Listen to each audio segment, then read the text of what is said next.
It was 4 o'clock in the morning.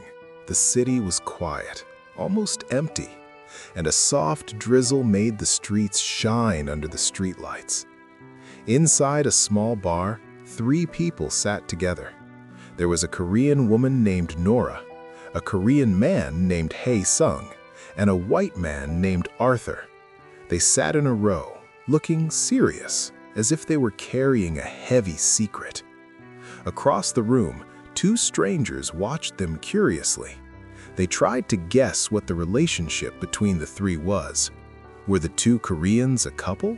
Was the white man just a friend, or maybe her husband?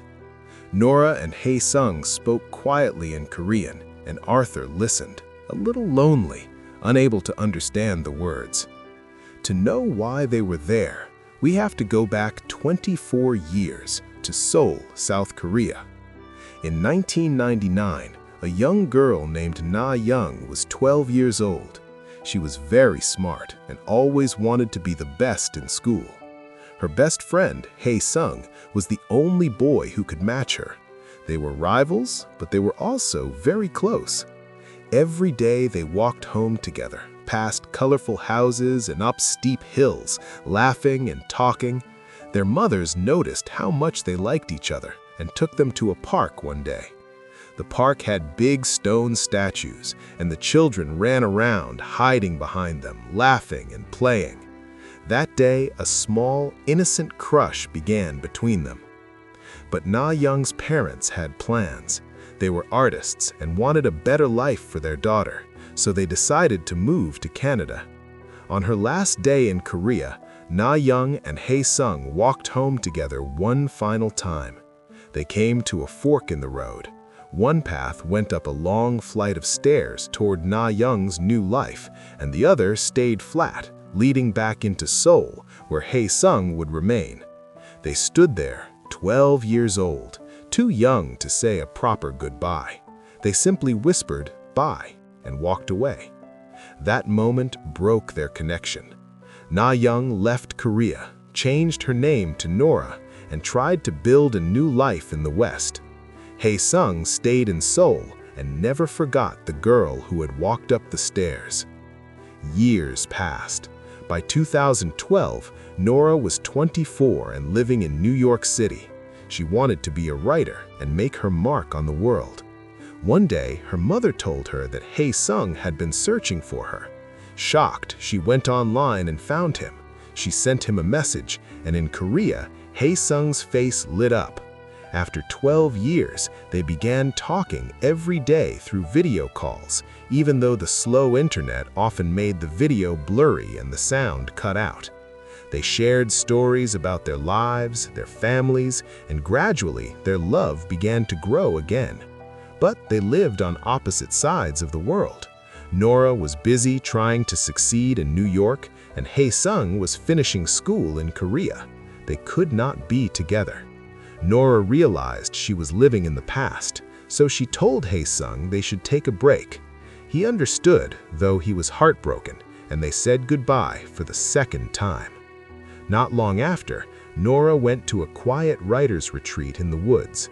There she met Arthur, a kind and funny writer. They spent time walking in the grass, talking about books, ideas, and the Korean concept of in-yoon, the belief that people meet because of fate, and sometimes because they were connected in past lives. Over time, Nora and Arthur fell in love. They married and built a small, cozy life together in New York City, filled with laughter and quiet happiness. 12 years later, Nora and Arthur had been married for 7 years.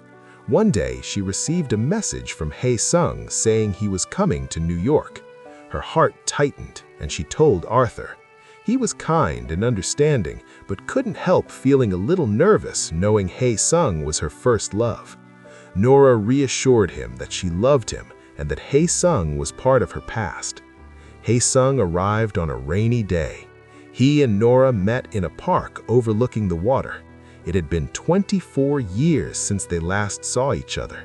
They studied each other's faces, noticing how they had changed, and walked around the city together, visiting the Statue of Liberty and talking about what-ifs.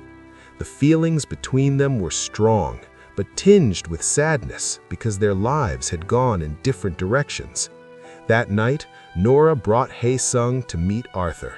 They had dinner together and then went to a bar where Hae-sung asked Nora if she would have married him if she had stayed in Seoul.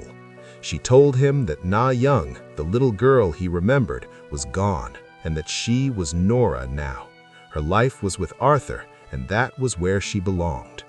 Hae-sung smiled kindly and said maybe in another life they could find each other again. The bar closed at 4 a.m. They went outside and Hae-sung waited for a car to take him to the airport. Before leaving, he whispered, "See you then," meaning perhaps in another life. Nora watched the car drive away and started walking back to her apartment. On the steps, she saw Arthur waiting in the dark. Tears fell as she cried for the little girl she had been, for the life she left behind, and for the friend she lost. Arthur held her without asking questions, comforting her. He was her home, her present, and her life. Even though the past stayed in her heart, Nora knew she had chosen the life she belonged to. She understood that connections from the past never disappear. They remain inside us, shaping who we are and the life we live now.